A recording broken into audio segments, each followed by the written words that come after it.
He inspired. Change has come to America. He dazzled. And had the world. Assalamu alaikum. Yes, we. But 2 years later, besieged by the dogs of war, the tigers of Asia, and losing support at home and appeal abroad, can the president regain the initiative and fulfill his promises? American leadership has been renewed. This is Empire.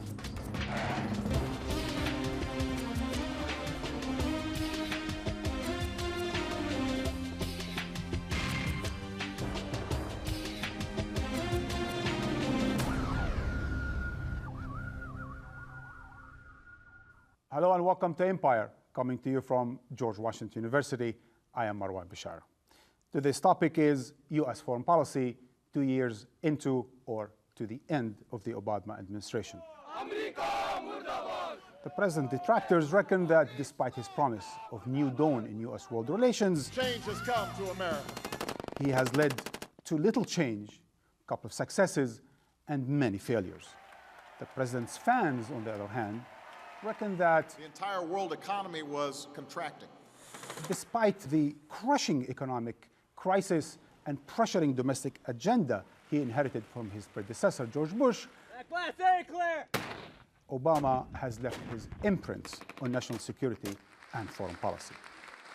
To discuss these differences and discrepancies, I am joined by an impressive panel.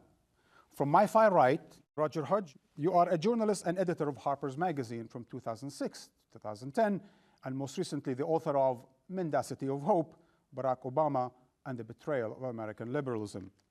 Dr. Stephen Halper, you are the director of the American Studies at Cambridge University and distinguished fellow and director of the Political Military Studies at the Nixon Center here in DC, former advisor on foreign policy to Nixon, Ford, and Reagan administrations, author of The Silence of the Rational Center, Why U.S. Foreign Policy is Failing, and most recently, the Beijing Consensus. And to my left, Ralph Nader, you are an attorney, lecturer, political activist, and former presidential candidate, running both as an independent and for the Green Party, author, among others, of Only the Super Rich Can Save Us. You were named one of the most influential Americans of the 20th century by Time and Life magazines. Last but not least, Asad Abu Khalil, you are a professor of political science at California State University, author of the renowned Angry Arab news blog. Among numerous books, you are the author of The Battle of Saudi Arabia, Royalty Fundamentalism, and Global Power. Gentlemen, welcome to Empire. To start, we're going to watch a critical balance sheet of the last 2 years. On this day, it was the day the world dared to believe in change. We gather because we have chosen hope over fear. America's 8-year journey to the dark side was about to end. Know that America is a friend of each nation, and we are ready to lead once more. Obama vowed to put an end to his predecessor's imperial presidency, a White House operating virtually outside the Constitution and out of any international control. In words and deeds, we are showing the world that a new era of engagement has begun. Now we enter a new Congress with a new era.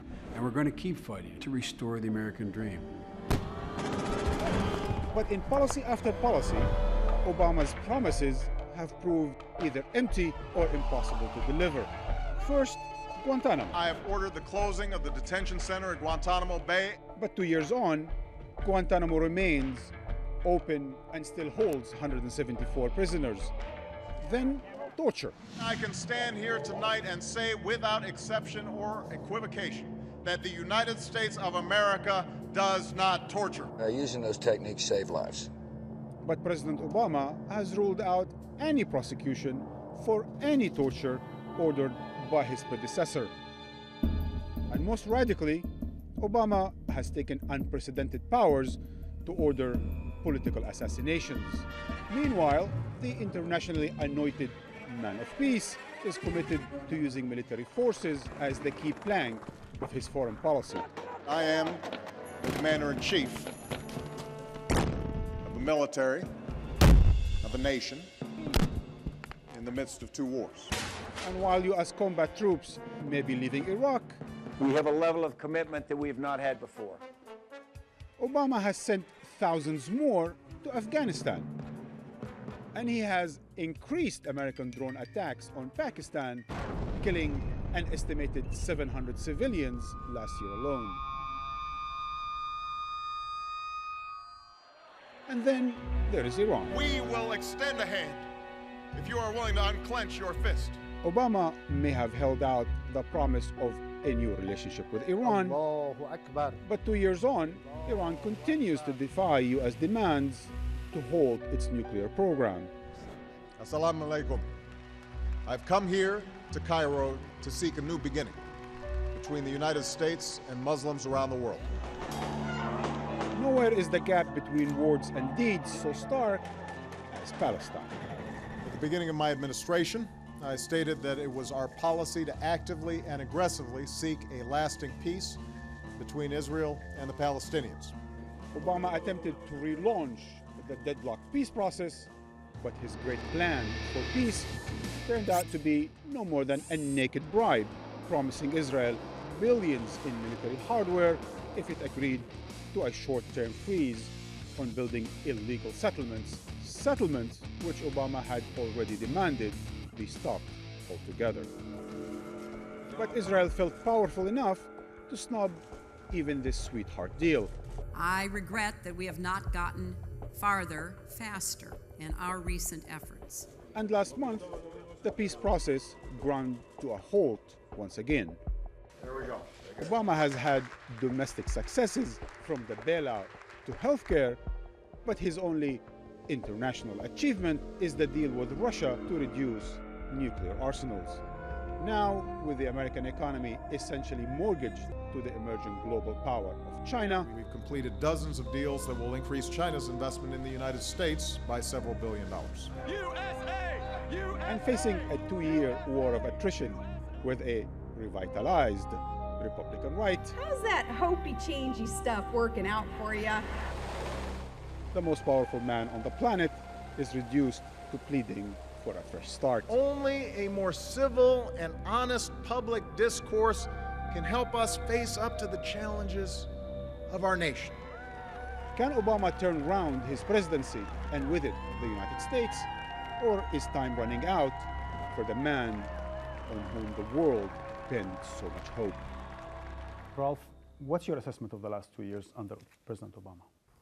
Well, there's been an unseemly continuity between the the Bush administration's military and foreign policies and the Obama administration. You can see it in Iraq, you can see it in Afghanistan, you can see it in the huge military budget expansion, you can see it in the expansion of drone attacks.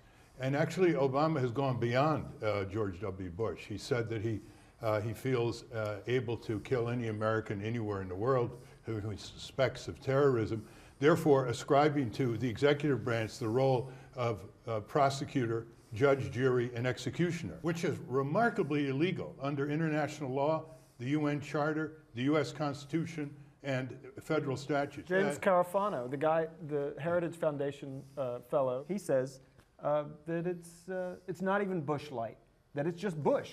Obama Bush, Stefan? Well, I take a very different view, not surprisingly. Foreign policy doesn't have a beginning or an end, it's a work in progress. And Obama has made progress. He's made progress with China, with Russia, Korea. His relations with Europe remain good. I don't think that you can simply talk about a seamless continuation of Bush policy, even though there are 2 wars that continue, one which has been drawn to pretty well to a close. Asad Khalil, what do you think, at least as far as the Islamic world is concerned? I think what we can say is not only that he is not Bush light, he may be Bush heavy. I mean, the question of tone is very significant. I think it should be deconstructed. A tone is a notion that we can continue to bomb and kill those Arabs and Muslims all around the world. We can make new wars that are not declared, just like the old ones. But we can make a speech in which we pay tribute to the various lofty principles of Islam. The premise of that idea is that Muslims and Arabs are idiots, that we can basically expand wars, kill 700 civilians in 1 year, but they will love us because we may make a good speech in Cairo. The good news about that is that I can tell this audience and the viewers that Arabs and Muslims are not idiots, that they gave the president a mere 1 year, after which public opinion surveys consistently indicated that they gave up on any chance. Bush, as much as I abhor all that he stands for, the wars, the various terror that he has inflicted on various parts of the world, is principled to his own right-wing fanatical ideology. Obama may be seen as the least principled president we've had in so many years. Ralph, a couple of years ago, you called President Obama the liberal evangelist that we haven't had for a long time. You still think so? Yes, his rhetorical capabilities sort of are almost hypnotic. And when you've been in Washington for a while, you really have to transcend the rhetoric. So obviously, he had a big job. He inherited extraordinary rendition, state secrets, indefinite detention. He inherited an out-of-control U.S. Military budget, which is half of the government's operating budget. He inherited an imperial tradition. But he stopped extreme rendition, and he said that we will not torture. Well, we don't know. First of all, he wants to close Gitmo. He denied that he was going to end it. So we don't know. The executive order that he signed stopped waterboarding. The other executive order closed the CIA's black sites.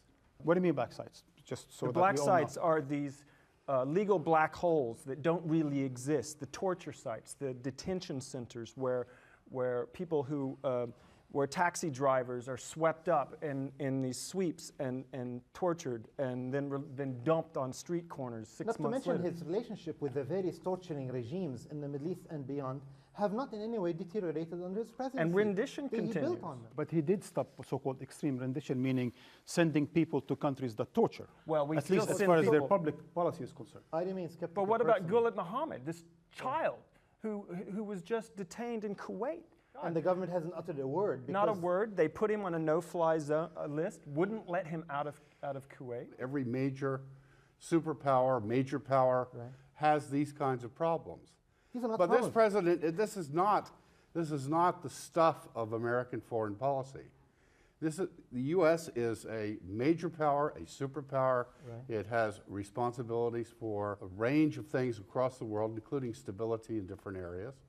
And it has managed relations with the largest powers in the world, China, Russia. So, Stephen, European what are some of countries. these positive things that President Obama Well, I brought mean, about the I last couple of years? I think, for example, as you know, I'm a serious critic of the Chinese regime and its market authoritarian form of governance and its values and so on. But even with that kind of strategic difficulty we have with China, Obama proceeded through a smooth summit, perhaps one of the most important summits that will occur in our lifetime between two major powers with very different views. Let's look at a larger issue that you want to address. U.S. is a military superpower. It has bases all over the world.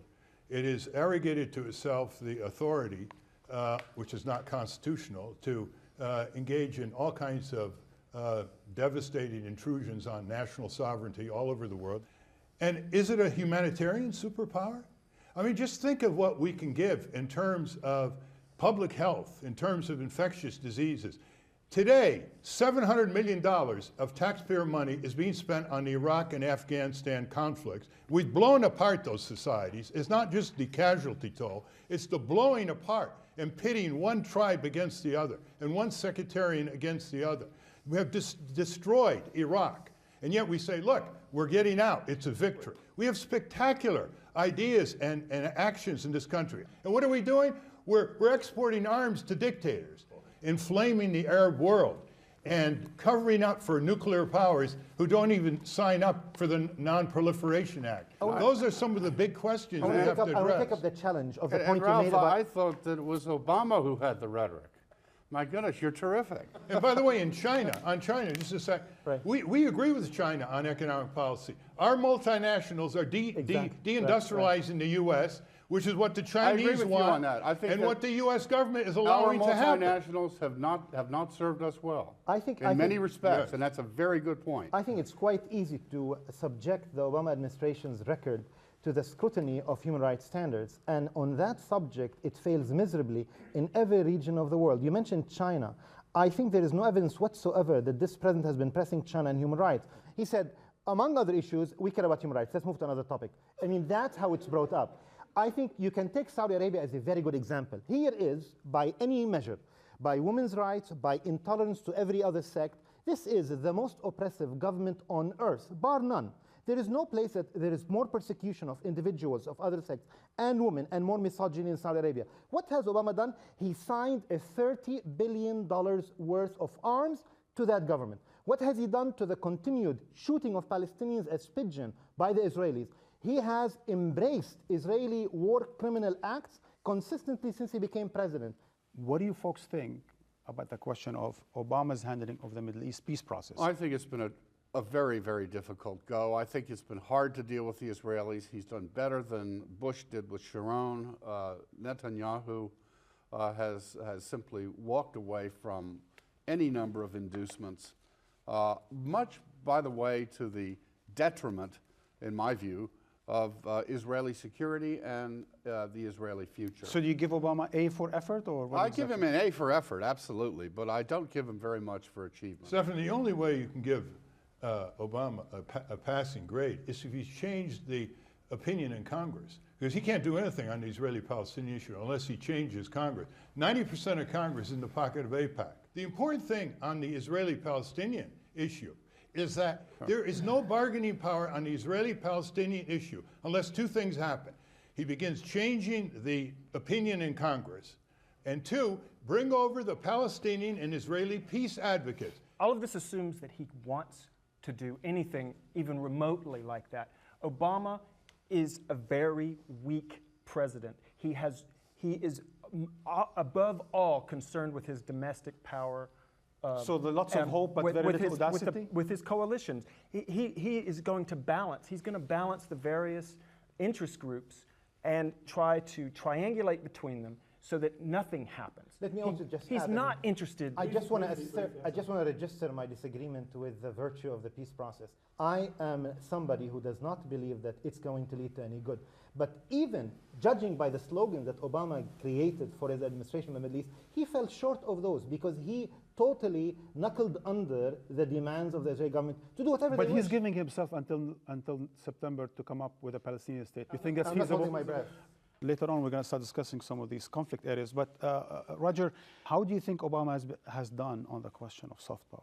I think he's been a miserable failure. I think the fact that the overwhelming opinion internationally of his performance is so negative is a failure of soft power. The financial industry has rebounded spectacularly, but that's because the Federal Reserve is filling it with fiat money. It's just pouring money into finance and not addressing the central issue in the American economy, which is the housing crisis and the collapse of the housing market and the foreclosure crisis. How do you think defense spending is affecting all of that? And well, one thing I think, which I feel obligated to point out, is that the United States did not rush over to attack Iraq because it woke up on Tuesday morning and thought that'd be a great idea. It did it as a result of Iraq's invasion of Kuwait and the fact that we felt it necessary to constrain. That was in 1991. 91. But Obama, even President Obama, called it the stupid war.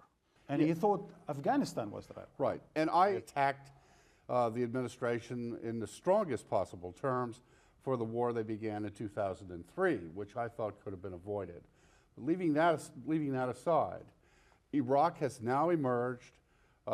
They've seated a legislature. They have a government in place. It's not a Jeffersonian democracy. We all know that. It's not any kind of democracy. Fair enough. It's representative government. I mean, and it's got many different groups. That is laughable. I mean, nobody in his or her right mind would look at Iraq today as a functioning representative democracy.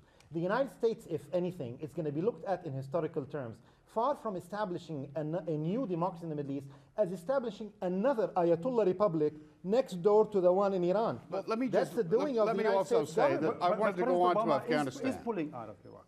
I mean, he's fulfilling that promise. All the promises he's made, he's backed out of.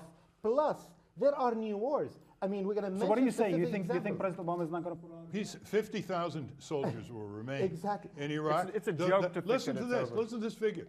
Protecting the U.S. Embassy and its personnel this year in Iraq is $675 million.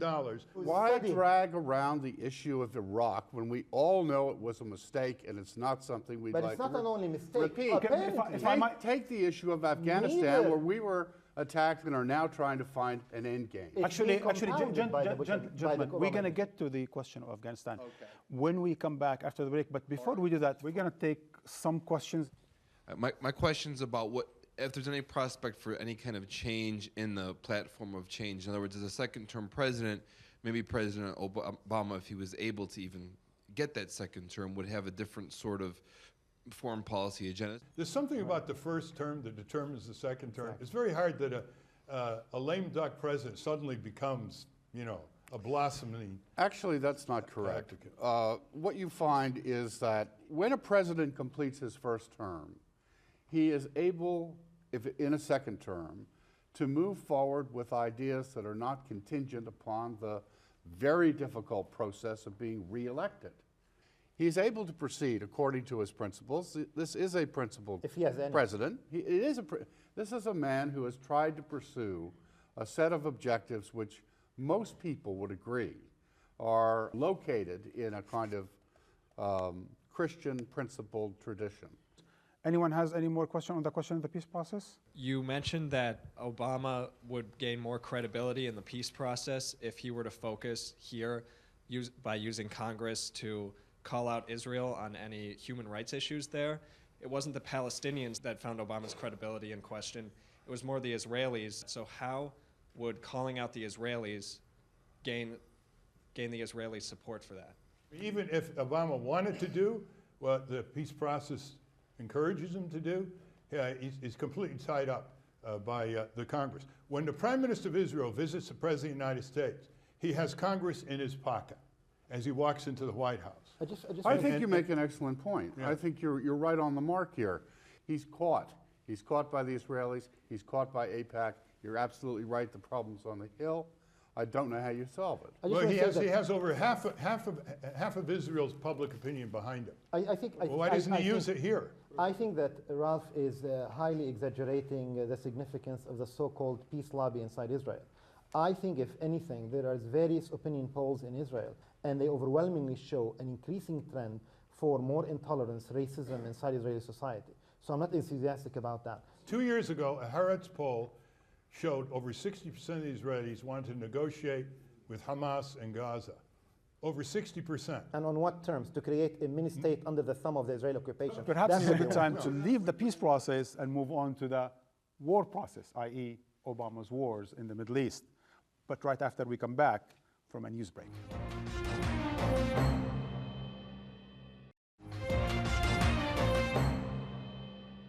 Welcome back to George Washington University with my panel, Professor Asad Abu Khalil, Ralph Nader, Stephen Halper, and Roger Hodge. First, we move out of the peace process and go on to the war process. And to do that, we're going to first watch a film from Afghanistan. What has gone on in Afghanistan over the last 2 years? Let's watch. The Bush administration launched wars in Iraq and Afghanistan as part of a grand project to topple regimes, build democracies, and create a new Middle East.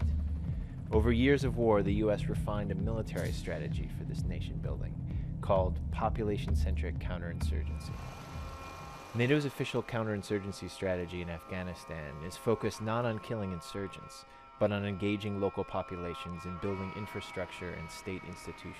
What's the name of this village after? I have no idea. The idea behind a population-centric counterinsurgency campaign is that you are going to stand up these institutions that are going to win not just the hearts and minds, but the stomachs and the wallets of the local population against the insurgency. Matthew Howe is a former Marine who later served as a senior State Department official in Afghanistan.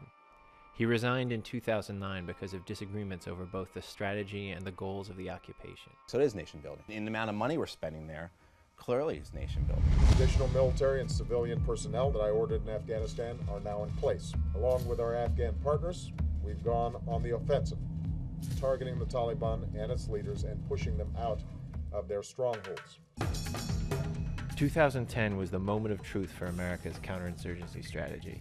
Billions of dollars and tens of thousands of additional troops surged into the country to bring the writ of the Afghan state into the heart of Taliban territory and to start building an exit strategy for coalition forces.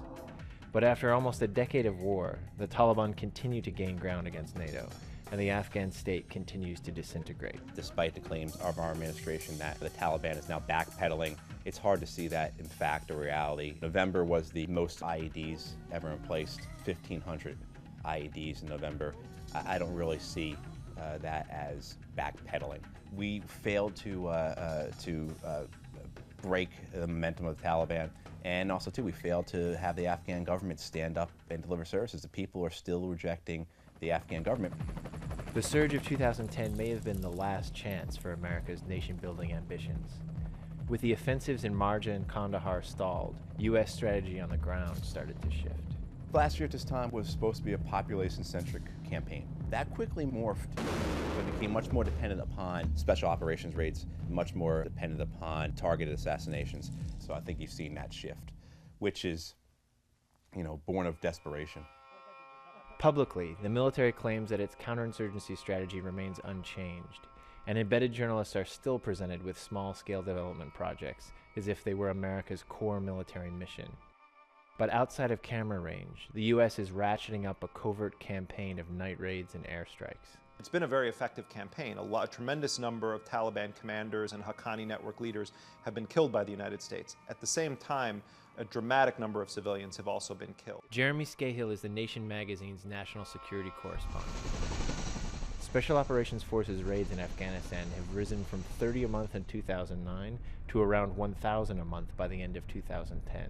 You can't overstate the impact that these night raids have in undermining the stated U.S. goal of counterinsurgency or winning hearts and minds in Afghanistan. They're taking people that may have been inclined to be against the Taliban and flipping them immediately against the U.S. It's actually increasing the ranks of the Taliban, and it's growing the indigenous support for insurgency in general. We thought thieves had come from the desert. We went outside to see what was happening, and the Americans were on top of the walls. They killed 5 of us. When I saw my daughter wounded, all I could think about was putting on a suicide jacket. What we're really seeing is an intensification of the killing campaign, a dramatic de-escalation of any nation building, and essentially, I think the Obama administration trying to figure out a way to get itself out of this trap. The Obama administration no longer mentions Bush-era dreams of a new Middle East. In Iraq, President Obama has downsized and rationalized the American occupation, withdrawing the bulk of conventional forces but leaving behind 10 to 15,000 Special Forces troops for counterterrorism operations. And in Afghanistan, the administration has not declared it publicly, but the U.S. military is already enacting a new strategy on the ground, de-emphasizing nation building and ratcheting up Special Operations Forces raids.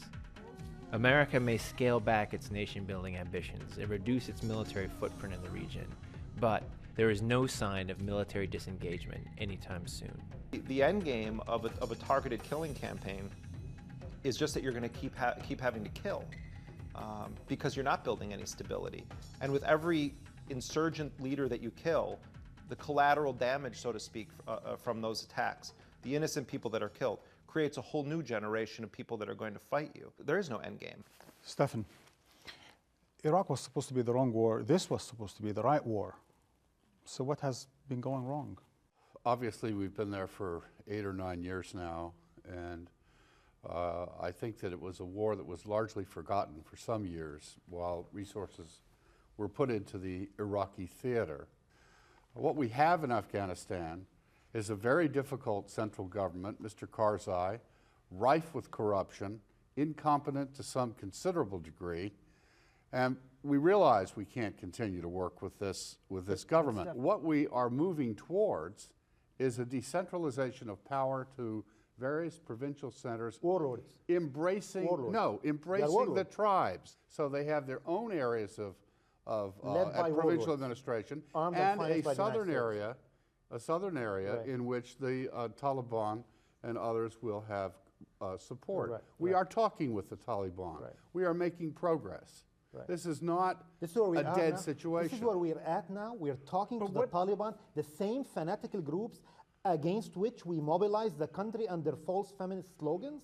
And now the hope for the United States is to talk to the Taliban. We are flexible enough to talk with everyone. And you call that success?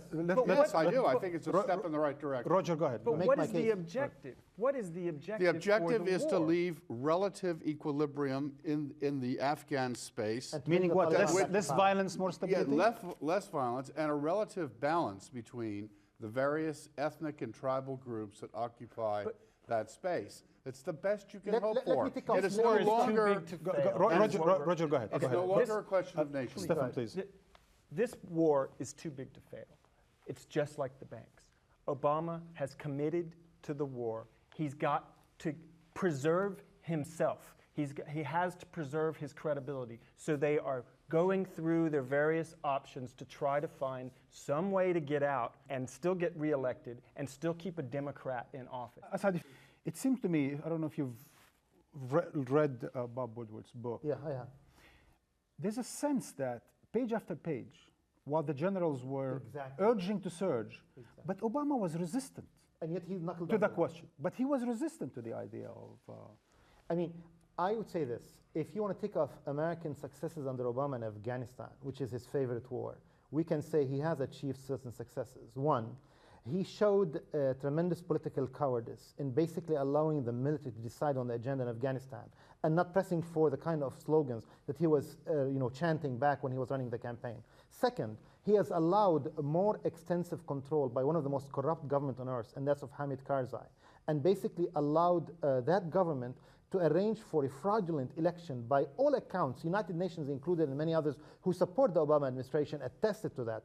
Thirdly, the kind of decentralization you're talking about is nothing less but installation and arming of some of the most thuggish and reckless warlords that the United States is famous for supporting and propping up around the world. This is what we're doing in Somalia. I mean, in Somalia, this is the situation where we have warlords we are presenting as the ideal form of government for the Somali people. And then we wonder why the Somali people or the Afghani people or the Iraqi people or the Palestinians are not pleased with the choices of leadership that's being imposed on them by the United States. If this is the kind of success that the United States talks about, the people of the Middle East don't want that. You speak about responsibilities by the US empire. I say the United States is free to assign itself certain responsibilities. The people of the Middle East and of Asia are begging the United States to please spare us these responsibilities. Spare us the kind of charity acts that you impose on us. So what are you suggesting? And these liberation wars. What are you suggesting, that the US withdraws from the Middle East? Unconditional withdrawal by the United States, especially that the United States, which ostensibly was concerned about the violation of women's rights by the Taliban,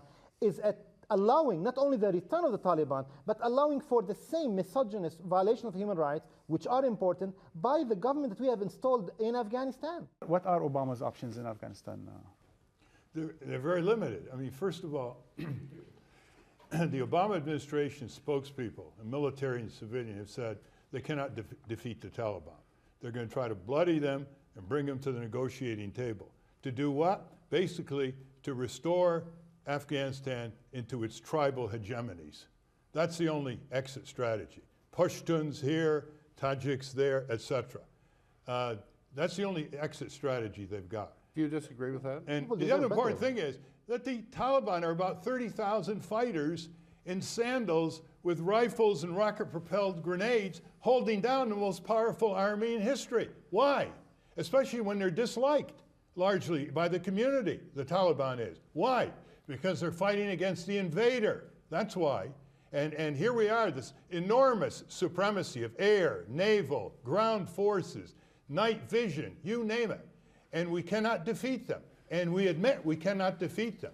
And instead, what's happening is they're being funded with US dollars. It's an unwinnable struggle. What we have is a conflict economy. We have a conflict economy that we've created there. And so perhaps perhaps Obama succeeds in devolving into these regional little warlord powers. We're still not coming out. I mean, we may draw down at some point, but Under Obama, the American troops will never leave Afghanistan. Vice President Biden already committed to stay beyond 2014 anyway. Yes, there's no way. The logic of the American assertion of power is eternal. It has little to do with Obama.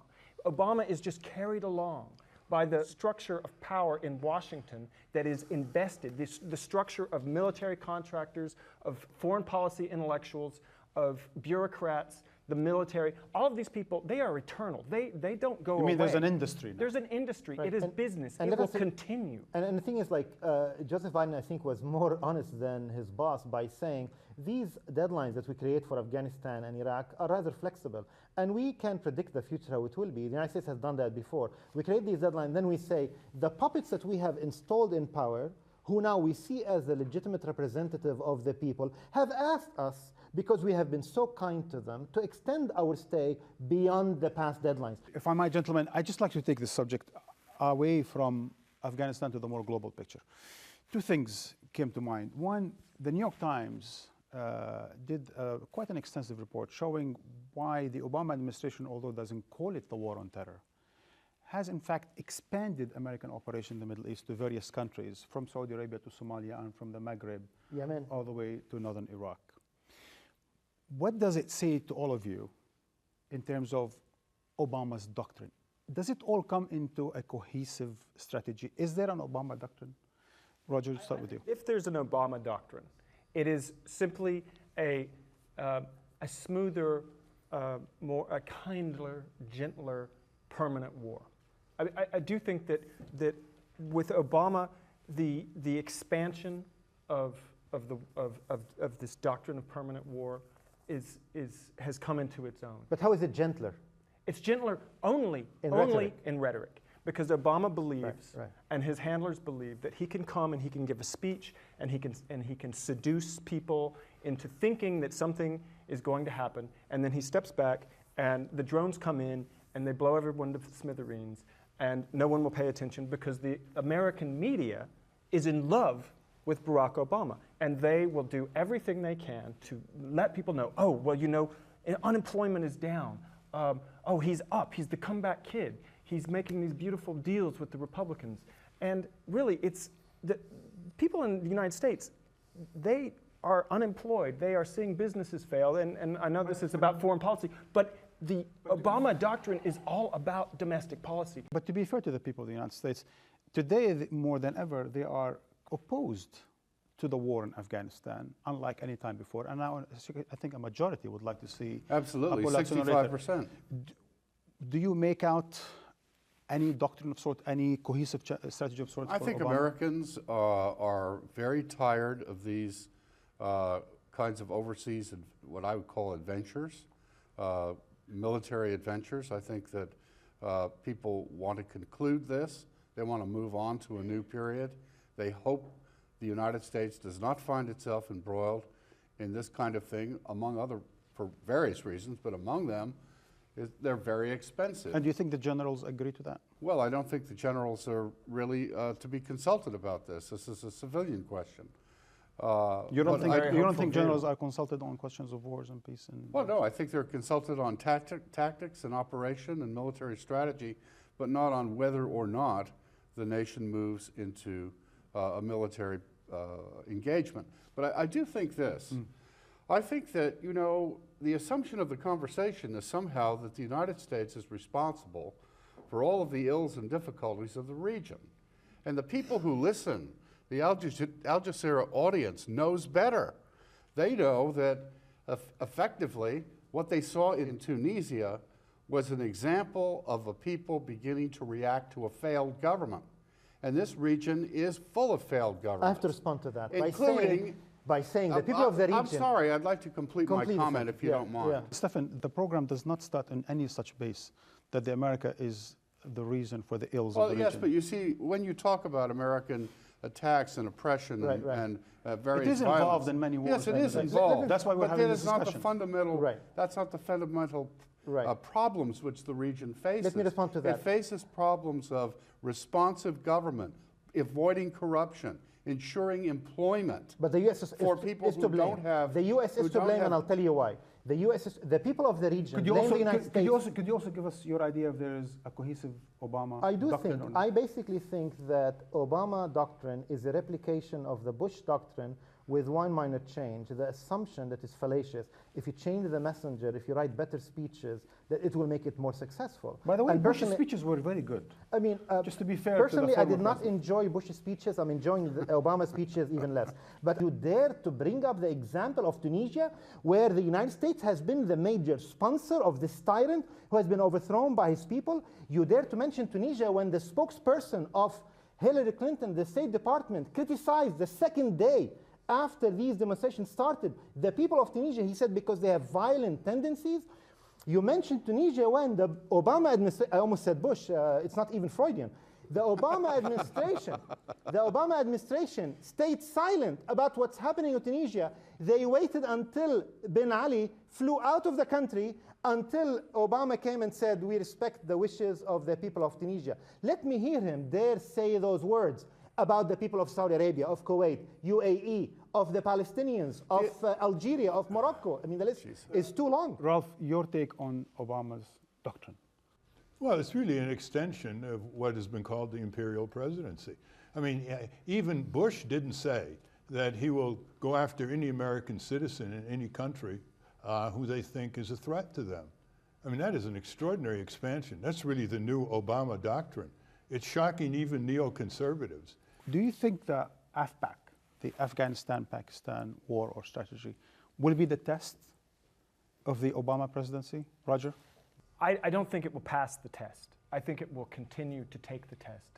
If Obama is reelected, So there's no he will defer the final exam. There's no fail pass in this thing. No, for the time it will being. continue. It will drag on. Stefan, it what do will you dribble on forever. I think that the FPAC situation is one of the tests. You don't think it'll be his Vietnam? I don't think it'll be his Vietnam. I think it won't be because he is moving towards a conclusion. People know it. They want out. He knows. So you think there is an out. end game for? I do think there's an end game for Afghanistan. Yes, indeed. Ralph, do you think it'll be? You've lived through Vietnam. I don't see an end game in Afghanistan. You think it's going to be a perpetual war? By the time of the next election at all. And I think what the problem is that the Republicans are stunned by how aggressive Obama is. And so there's not going to be much competition between the two parties. And when the Democrats are not being challenged by a major political force on military and foreign policy, we're just going to get a continual quagmire, continual empire type insinuation. That's beginning to happen in places like Somalia. Unfortunately, he is not going to be judged on the Afghanistan-Pakistan situation, although he should, because the American public is going to judge him on the economy. I think he should be judged on his entire record, which so far has been quite abysmal. Questions? Please. So my question is, how does the Obama administration reconcile the international legal concerns of the drone strikes with also the concerns of insurgents who intentionally target or intentionally hide in these civilian areas, and so they make it almost impossible to strike them without hurting civilians? Thank you. Well, I mean, I think there's so many questions about the drone. I mean, the media of the United States, which are always impressed with all these high gadgets that the military produces to the public to convince them that we now can have clean wars around the world without any victims, even though the number of victims is only increasing if you judge Iraq and Afghanistan. I mean, what the American media do not report are the technical detail. Well, I mean, Ralph Nader would address that much better than me. I am not a lawyer, but I will say that people don't mention that drones, more than a third of them, in fact, crash before they reach their targets, and many of them reach civilian targets, as we have seen what happened in Pakistan. What about the question of the legality of drones? First of all, none of the wars are legal. These are not police actions. They're not declared wars under the U.S. Constitution. And a simple resolution of Congress or a war-making resolution doesn't cut the mustard in terms of our Constitution. And secondly, and quite as important, is under international law, if you are killing civilians knowingly in pursuit of suspects, you're violating international law. You're also violating international law if you occupy a country or a region and you do not protect the civilian population, which we are not doing. Please. The Russian president just recognized the state of Palestine. And what do you think that means in terms of Russia and China's ascendancy in terms of directing foreign policy? So Medvedev said that he reaffirms the recognition of Palestine. Right. What do you think is going to be Obama's position if this goes to the Security Council? I know that the Palestinian people did not wait for the white man to recognize the state of Palestine for them to know that the state of Palestine exists in reality and has existed for centuries, long before the Zionist movement began to uproot the population of the Palestinian people. So I think these extended recognition also makes me nervous for another reason, because they are going to be translated not into the respect of the wishes of the Palestinians so much, but more into the incorporation of the police state in Ramallah, supported and armed by the United States, into the body of nations in the United Nations. Asad Khalil, do you think he will veto I think he may. a resolution on Palestine? I think he will follow the inclines of AIPAC on that. I mean, it's not going to be an issue for him. We're not going to get an answer from you. I mean, I think he most likely will veto it, yeah. There's been much criticism of how Obama has approached Afghanistan from not supporting the central government enough to supporting it too much. So I'm wondering, this is to all of the panelists, what you would envision in your ideal world of how Obama would approach Afghanistan. Roger, what is it, do you think, that the Obama administration now needs to do to make sure that the same popularity it had around the world is restored? I don't think that's possible. I don't think it's conceivable. He will never, ever return to that level of popularity because he essentially betrayed those hopes. He came into power. It was a classic realigning election. He had an opportunity to really repudiate these policies, and he had campaigned on the promise to do that. He had a perfect opportunity. That's what the American people elected him to do, but he didn't. He cast his lot with the perennial, permanent government in Washington. And to address another question about the players behind the scenes, if you want to know who the power centers are in Washington, you have to follow the money. You have to look at politics Roger, as investment. Roger, on that sobering note, okay. Thank you, George Washington University, for having us. Thank you, gentlemen, for being at Empire.